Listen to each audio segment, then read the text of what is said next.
ఒక్క నిర్ణయం 3 లాభాలు. రోజు రోజుకి విస్తరిస్తున్న హైదరాబాద్ మహానగరంలో కాలుష్యాన్ని నివారించే దిశగా ముఖ్యమంత్రి రేవంత్ రెడ్డి అత్యంత కీలకమైన అడుగు వేశారు. ఈ నిర్ణయంతో ఏకంగా 65,000 కుటుంబాలకు ఉపాధి అవకాశాన్ని కూడా కల్పించేలా ఆయన రూపకల్పన చేశారు. అలాగే నగరంలో రవాణా సదుపాయాన్ని కూడా మెరుగుపరిచేలా ఈ నిర్ణయాన్ని అమలు చేయబోతున్నారు.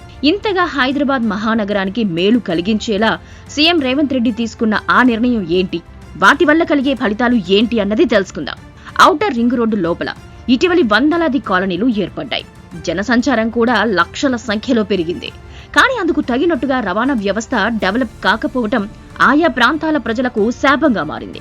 ఈ సమస్యకు చెక్ పెడుతూ 65,000 3-వీలర్ ఆటోలకు అనుమతిని మంజూరు చేస్తూ రేవంత్ ప్రభుత్వం జీవో నెంబర్ 263ను విడుదల చేసింది.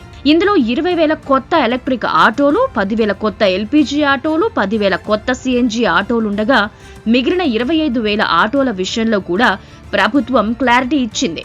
ఇప్పటికే ఉన్న పెట్రోల్, డీజిల్ ఆటోల ఇంజన్లను రెట్రోఫిట్మెంట్ విధానం ద్వారా అభివృద్ధి చేసి వాటిని ఎలక్ట్రిక్, సిఎన్జీ, ఎల్పీజీ విధానంలోకి మార్చుకునేందుకు అవకాశాన్ని కల్పించింది.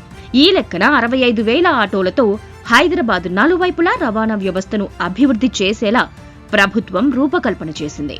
ఈ లెక్కన 40,000 కొత్త ఆటోలతో 40,000 మందికి ప్రత్యక్షంగా ఉపాధి కలగబోతుండగా మరో 25,000 ఆటోలను ఎలక్ట్రిక్, సిఎన్జీ, ఎల్పీజీ విధానానికి అప్గ్రేడ్ చేయడం ద్వారా వారికి కూడా ఉపాధి భద్రత కల్పించినట్టయింది.